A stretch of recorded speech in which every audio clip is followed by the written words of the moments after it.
record on the session here. The session is being recorded. We are here live on Instagram. Billy, did you go live? I didn't go live because I don't want to watch the timer, the feedback. I didn't go live. You see, someone has to be responsible in the group. Right? Obviously, it's not me. So we're coming out of stealth mode here. We've been talking about this, gosh, since the Rubicon. When was the Rubicon that we did? Oh Was that man. October? Yeah. I think it was September, October for sure. September, October. So we're coming out of stealth mode with the Rocklander Nation podcast. This is something that we have been talking about for so long. You know, everyone's been telling me, hey, you got to start a podcast. And then you kind of have the same idea. And we're like, oh my gosh, we should do this together. Right? And the question was, how do you do that? Well, I don't know. I mean, I don't know about you, but I have no idea what we're doing right now. All Yeah, I I don't know is know that if we I we're still don't live. think we know how, but we're gonna figure it out. Yeah, well, it's funny because I grew up in IT. I am a, you know, software engineer, really like a sales engineer guy, right? So I should know how to do this. I have no idea. I'm like, where's where's the uh where's the option for recording? Okay, whatever. But we're figuring out. But the idea is, you and I have such diverse backgrounds, and yet we find ourselves together doing some of the things that I think we both love, which is just getting outside, Yeah. enjoying nature, doing some wheeling, some of it pretty hardcore, some of it pretty like chill, and just enjoying the moment with our family, friends, and the off-road community. And I think it's going to be a fun trip, just you and I chatting and Sure. seeing where this goes. Yeah, man. So So you as far as intro, we should probably introduce you because everyone's like, "Who the heck is this like Billy guy?" and "Who the heck is Samuel?" and "Why are they going live?" I see some folks on Instagram who have joined. Um, Billy, why don't we start with you? all right. Who are you? And why the heck are we doing this? Tell me your Well, story. so I'm Billy. I am Rocklander.project on Instagram. And my family and I started a little side business of Rocklander.project LLC. We decided we were going to make shirts and hoodies and, try to do something with the brand and do some YouTubing and some Instagramming. But really, all we've done is make a bunch of stuff and give it away to everybody. We sold a few things, and at first we thought we could fund the trips and things like that, but COVID hit, and it's a bad time to hit people up for money. So we try to brighten people's days and give some stuff away. But I'm here in Orange County, about a half an hour from you, right? About half an hour, 40 minutes tops. But, most of our adventures take off at least starting at the Mojave up to 395, all the way up to Oregon. And I think we're doing this because there needs to be an everyman voice out there. And you and I are the epitome of every man. We're just winging it, getting out there, beating up the Jeeps. Sometimes we make it home, sometimes we don't, but there's always a story to tell. But Well, it's funny. We're gonna get to that in a moment because, like, I don't know about you, but like, there's been more than once that I've been like towed back home. Like, straight up called the tow truck. I'm like, hey man, I'm on the side of this road. Can you get me back home? But before I get ahead of myself, you and I met at the Rig for Dirt. I think it was OC, right over there at yeah, one of the coffee shops, and totally hit it off. You had bought my buddy of mine's Jeep, and we kind of chatted, and then like you fast forward several months later, you went wheeling with a really good friend of mine, Jake JL Crawler. Um, yeah, and it's a small world, man. It's so for interesting to see sure. how our worlds collided. But by way of intros, I'm Samuel, known as I.AM.ROCKLANDER. I've been riding a Jeep, and you've actually been doing Jeeps a lot longer than I have. I've only been doing this for about 4 years. Um, I am known for going all in on things, right? Like, like I bought my Jeep, and before I made the first payment, I'm cutting fenders off and doing all kinds of crazy stuff. I'm a really big gun advocate, like I kind of went, full in on that stuff. Um, but I told my wife how I got started was actually, I do a lot of handyman kind of stuff around the house, kind of my hobby. I love to build things with my hands, and I was gonna buy a pickup truck, Oh, that's and my right. wife said, like, why would you buy that? Why don't you get a Jeep? And I was like, really? Like, okay, like, and I test drove a Jeep, and it was over. Like, I went all in, and the idea was, hey, sweetie, we're gonna go overlanding. It'll be really cool and chill and relaxing, and we'll go to places, and we'll cross beautiful streams, and it'll be really nice. And then I build a freaking rock crawler on like 1 tons and 40s, and she's like, I'm gonna die, you're crazy, right? Right. And funny enough, the Rocklander idea came from her. She was like, well, you said you were gonna build an Overlander, and I'm like, but I got a rock crawler. Like, what do we do now? And she's like, well, how come I can't have both? And she's like, well, like what, like a rock lander? And I was like, ooh, that's a great idea. But there's things that happen when you build rigs like ours. I think everyone's kind of in that has been there where it's like, all right, well, like I broke my Jeep. So I think it's fitting for me to ask you, hey Billy, how's your Jeep today? I don't know. I don't know. It got towed Tuesday, and I don't even know if they received it. I haven't even got a call back because they're probably tired of seeing it. Oh boy, Yeah. your Jeep might be on its way to China right now. Yeah, who You have no knows? idea. Who knows? I know when I called AAA, I'm a premium member and or a platinum member, whatever it is that gives you 4 tows plus the 200 mile. AAA plus. Yeah, and they I had to use my wife's ID because I ran out of toes. So I'm on to the next set of toes. So we're on Did number they check the 6. picture though? Did they check the picture and go, Oh yeah, I'm a dead ringer for her.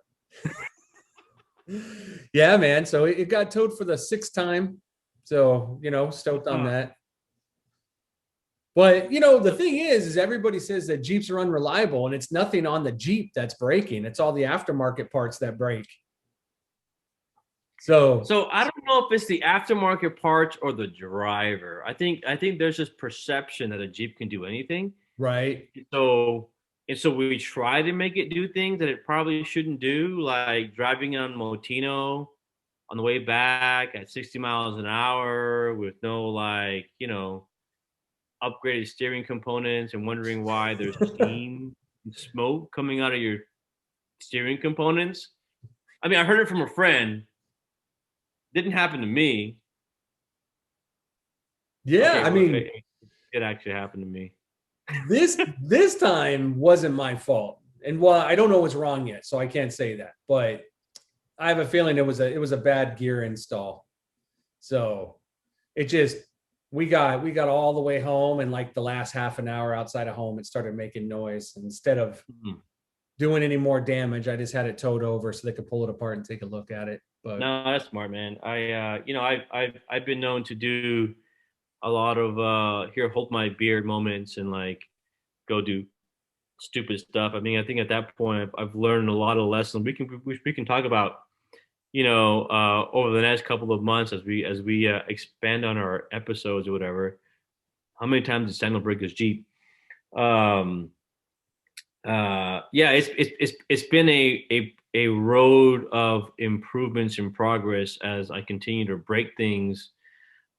Just because we are pushing the limits of it. I think I don't want to get too ahead of ourselves about what is that we're really trying to accomplish here with Rocklander Project and I Am Rocklander and the Rocklander Nation podcast. But it is really about, at least for me, pushing my own limits and seeing how far I can go before I either reach the limits of my rig or reach my own personal limits. And I I've seen you wheel with the full set of like gear and like whatnot in the back and kids in tow and I think you and I will agree and we can talk about it later, but that is really the spirit of like rock landing, right? I mean, it's Absolutely. about getting out there and having fun and sharing those experiences with your kids. And I just love watching your post on Instagram. I mean, I live vicariously through you sometimes and some of the pictures that you post.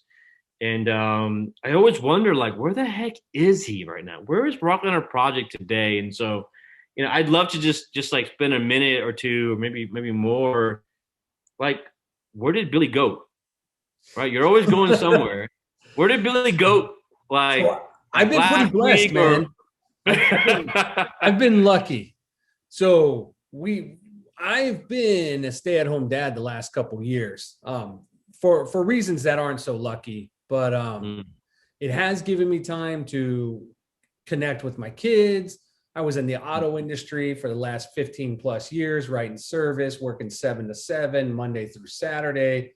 And now I got the kids full time, 24/7, mm. and we are taking advantage of a lax schedule with COVID and all the stuff that happened, and we rolled right into summertime. And so with me being off, I mean, we've gone everywhere. So my wife's rad about all of it. And like this last weekend, she took her Jeep out. So she was tired of sitting shotgun all the time and I'm a not little listening to jealous, her. man. Yeah, I got two Jeeps. That's pretty sweet. Yeah. Yeah. Well, with five, we got a family of five. So trying to put everybody into the one Jeep and get out where we like to go, it was almost impossible. Even with the Hmm. boxes on top and all the gear. I mean, 5 sleeping bags takes up everything. Hmm. Hmm. So we bought her the Jeep. And so, at least once a month, maybe once every 6 weeks, she comes out and it just makes for rad trips. And this last weekend, we spent 3 days out in Death Valley, just touring around, kind of doing the touristy stuff, but doing a couple 100 miles on the dirt, going through a few canyons, playing with donkeys, going down to the Whoa, racetrack. whoa, wait, back up, back up. Okay, you're gonna have to expand on that a little bit. Playing with donkeys, Bro, like, so we rolled up into the Ballarat ghost town, and as soon as we pulled up, about 12 hungry ass donkeys came over begging for food. And it was to the point where, like, at first it was cute, and then you see me doing the fat man shuffle trying to get away from these things, and they were chasing me.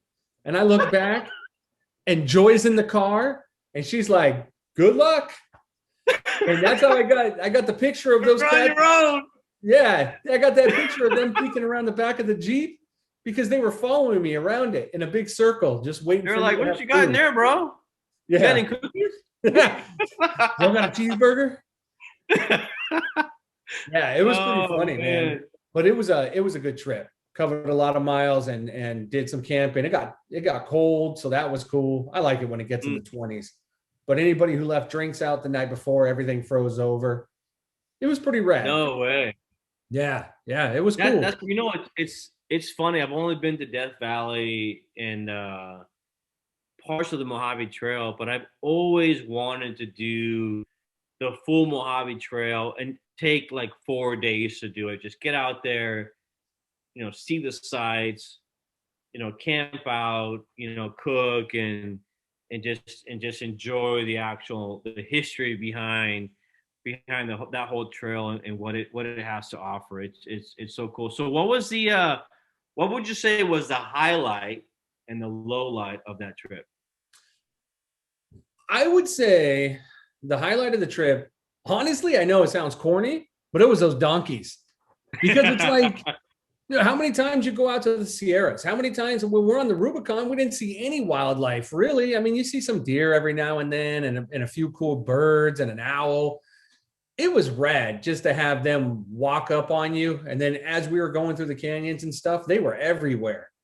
So we kind of like went up by the Charles Manson hideout, and they were all in those canyons. And to me, it's seeing the wildlife and just having them walk up on you interested. It's something that really hasn't happened before. It was pretty cool. You know, all the other places we go, we'll see a deer every now and then, and that's it. And we go pretty deep. We go pretty far. And, you know, they hear the Jeeps or us, they smell us, whatever, you know, they don't come around. But that was rad. That was just something different. You know, it's funny you say they smell us because I kind of remember a story from when we were on the Rubicon. And I'd like to transition for a moment. I think we're going to title this podcast, "Do you need a $300 shovel to poop in the woods?" Because there was a moment, you know, and for those of you who weren't there, which is basically like everyone who's probably listening to this, other than like, you know, a handful of folks that were there with us, we rolled up to the Rubicon. And this is where Bill and you and I, that was our first wheeling trip together, legit wheeling trip. And I'm setting up, and everyone knows I love to cook on the trail, man. Like, I just love cooking on the trail. Like, if y'all brought food, I'm sorry, I'm cooking. Put your food away, right? Right. I wish I would have known that before I hit the store. You know, I honestly, I don't like to broadcast it too much because, like, you know, it's like, hey, like, I mean, I want to cook that day, right? But I just kind of like to feel it out, and like, if I'm feeling it, we'll cook. If not, like, everyone eats cold cuts, whatever they brought, and it's we have good time either way. But in this particular case, I was setting up a scuttle. You have this really cool lighting system. What's it called? That ready light. The solar powered Dude, ready light. That thing is legit. I know we're not sponsored, but that thing is legit. Like, that ready light system, like, it just lit up the whole kitchen area. And I was like, oh, okay, I'm used to using my headlamp, whatever. Anyway, I'm setting up the scuttle, and I got my table. And I think at that time, I would try to do like a mixed drink or some kind of like drink of the day kind of thing. And I was doing old fashioned, like legit. Yeah, old fashioned. They were like legit old fashioned with a really good whiskey, the Menace cherry, whatever, however you pronounce that. And all the accoutrements of like a true old fashioned. Sure. And I'm getting this set up. And Billy, what were you setting up like right next to the scuttle? Do you remember? A toilet. A toilet. I'm like, bro, what are you doing? Like, you don't put the pooper next to the kitchen. Like, to me, it just two birds with one stone. I mean, you know, I didn't have to go anywhere at that point. You can eat, you can take a crap, like, with convenience, right? Yeah, just right off the scuttle. Just order to be on the can. It's all about efficiency. Sometimes it's about efficiency. You got to get from point A to point B in the shortest time possible. This was not one of those moments. Yeah. You know, so here's Billy. If you don't mind me sharing this story, here's Billy. He's setting up his, like, you know, and it was a nice, you know, like, pooper. It got legs on it, a lid and everything. It was classy. And I'm like, bro, what's that? Said it was super classy. It was a nice toilet. It was super classy. You know, it really was. I mean, it had the two-tone colors on it. It was very nice. Mine's one, you know, monotone, so it's not as fancy, but it was like, I shit you not, like 5 feet away from like the kitchen. I'm like, bro, what are you doing? I'm like, oh, well, I'm just setting the pooper. Like, I'm like, no, man.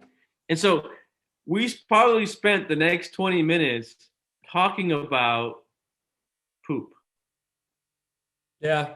And actually, okay, we're on the next 3 days talking about poop. And I think your mind was blown. Like, so tell me your side of that story. And Hey, what you got out of that? Because I mean, it was pretty memorable for me. I think we still talk about it to this day. It's freaking hilarious. You talking about the poo bags?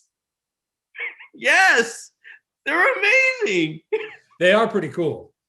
They are pretty cool. So let's cover a couple things here.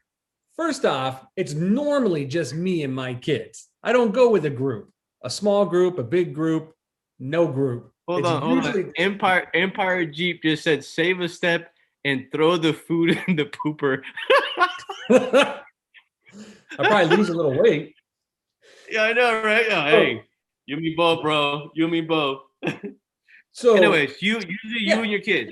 Yeah, so I don't normally have to worry about where I'm setting up because we're the only ones there. So as I was setting up, you were setting up behind me. So I didn't truly walk over to your scuttle and start setting up shop. I didn't realize that we were both setting up in the same place. Okay, I'll give you that. I'll give you that. And then second was, who knew that the toilet lid lift up and you can actually put the bags in and around that thing? That's pretty dialed. It's a game changer, bro. Yeah. It is a game changer. Yeah, that was different. So we had all different. kinds of funky ways of mounting those bags before. I didn't realize that whole second half of that thing came apart. So that's why you always check your equipment. Always check your equipment. Well, Always what's check funny your is equipment. Read the directions. I have my wife to thank for that one because like you give me like, a knife, like a spatula and some like aluminum foil and a couple of sticks and I'm good to go. Right. I'll find a meal and I'll dig a hole, whatever.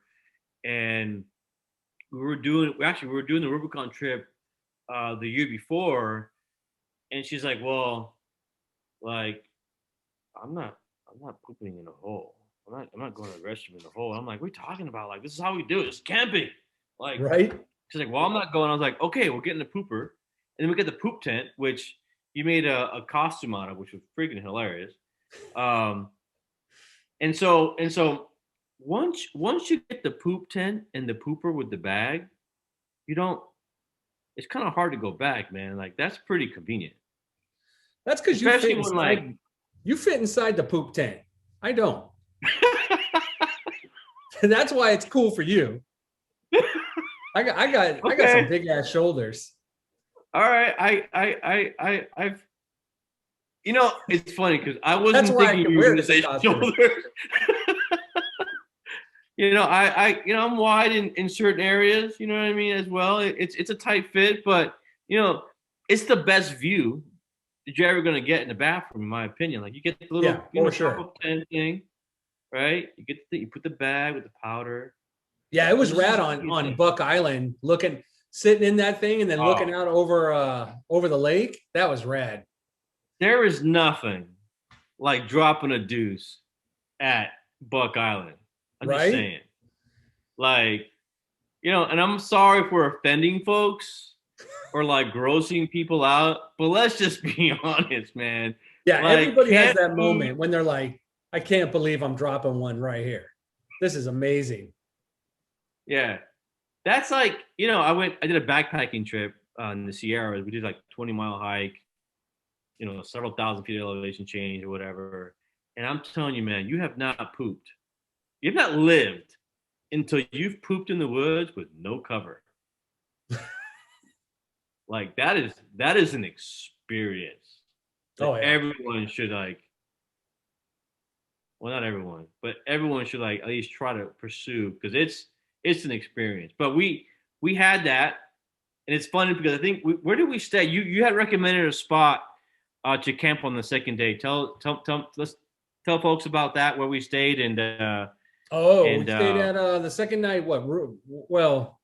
At Rubicon Springs, right at the Dirty Dozens campground. Yeah, I think it was Dirty Dozen. Yeah, you had a spot picked out. You're like, oh my god, this is a spot, and it was freaking awesome. Yeah, it's crazy, man. Since there was like 80 people already there when we got there, that spot was still open for us. Yeah, but yeah, it ended up being pretty dialed. It was cool. I mean, I think so we were there with Jeep Generation. We're good friends of ours. Kevin from Jeep Generation was there. John from Jail Crawler on Instagram was there. And for the Uh, record, Kevin's the one with the $80 shovel to go poop. is it $80? I thought it was like $300. I almost cut myself Oh, on that dang yeah, yeah, thing. yeah. It was like Uber $300 shovel. right? Like, and you and I had an opportunity to just kind of like actually both at Buck Island and back at Dirty Dozen, just kind of chat. By the way, like your son like takes the best pictures. I mean, with all due respect, he takes better pictures than you and I both do. Dude, he's got a good knack for it, man. He's willing to put in the legwork and get in cool spots, and he takes a lot of rad pictures. Yeah, it was pretty sweet, but I think the PSA for today is like, man, you don't need a $300 shovel that is powder coated to match your Jeep.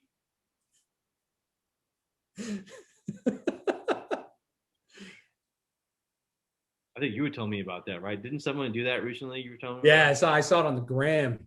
Someone powder coated their crazy beaver shovel to match their Jeep. I understand you want to do it for the grants, but you don't need. I'm just telling you, right? As someone who's pretty spoiled out on the trail, I mean, we cook really good food on the trail. Like if you're ever with us, you ever see me or Billy, I'm gonna ball and told you here right now, but you ever see us on the trail, like, dude, just come up, say hello. I guarantee you we will share a beer, some tacos, or a peanut butter and jelly sandwich. Um, because I think that's what this whole thing is really about. But before we transition, Billy, anything else you want to say about pooping in the woods with a $300 shovel or without one? I got a lot of experience. I know that.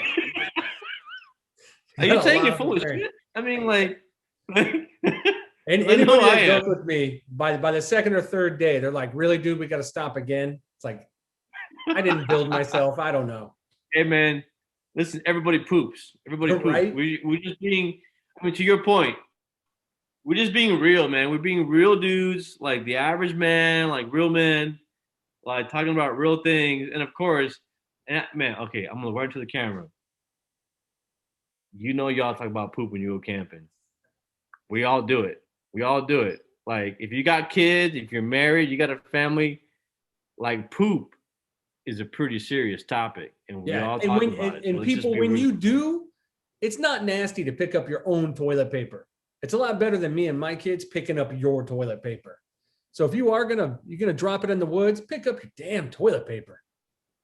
Man, and I was gonna transition to our next topic, which is we want to give a shout out to our sponsors.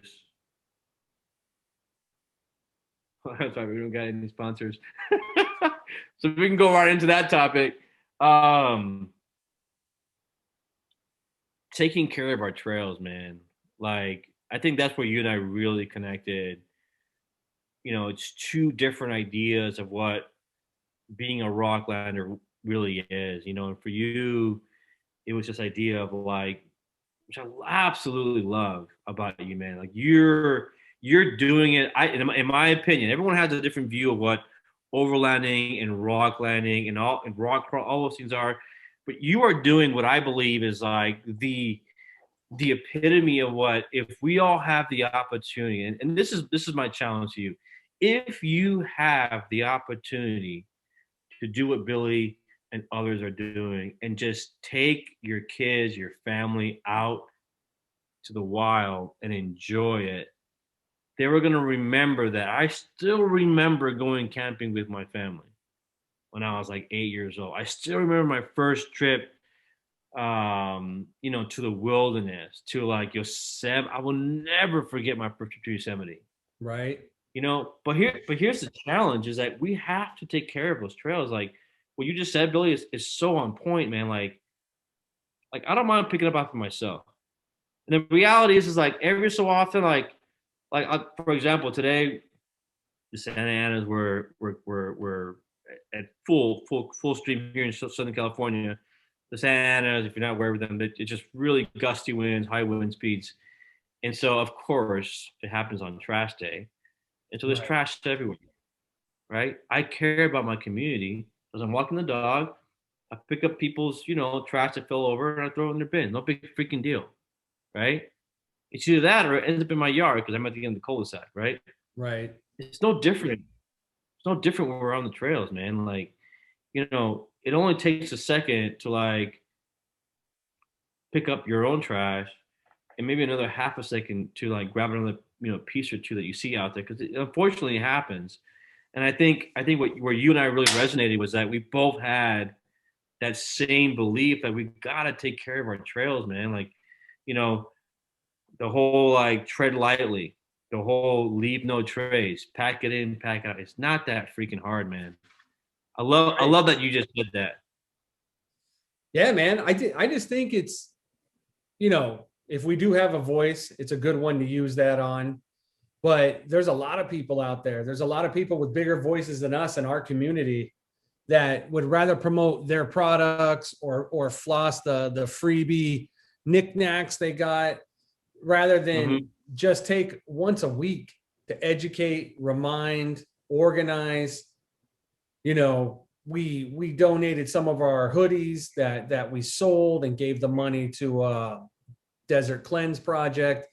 Anything that we can do to help, it's not a whole lot of money, but it's something. And if everybody just gave something to either their time, and if you don't have the time, I totally get it, but you could promote it, promote tread lightly, promote cleaning up, you know, Yeah. and donate where you can to the people Hmm. that are out there doing it. Because I mean, you've seen, man, it's already from even 5 years ago to now. The trails are Yeah. getting crowded, they're getting smaller, they're getting damaged, they're getting closed. Yeah. It's So it's unfortunate. I think it is what it is with the current state of things, right? Things being shut down. I see Tony Carvalho just joined from Canada, bro. They're on lock. yeah, that Like they sucks. can't do jack out there right now. So I can only imagine, like, even here where we're restricted to some of the things that we can do, we're seeing a lot more people get out. Um, and who can blame them, right? But hey, like it's okay to approach them. There's some strategy, and I'm not going to get into today or whatever. We're not here to preach or like browbeat people, but it's like, hey man, if you love getting out, like help others learn how to do that by setting a good example. It's not that hard, man. Yeah. It's not that hard. And I think if if there is a war cry or a sentiment it is that like we are Rocklander Nation and we care about each other. And mind you, we both run Jeeps.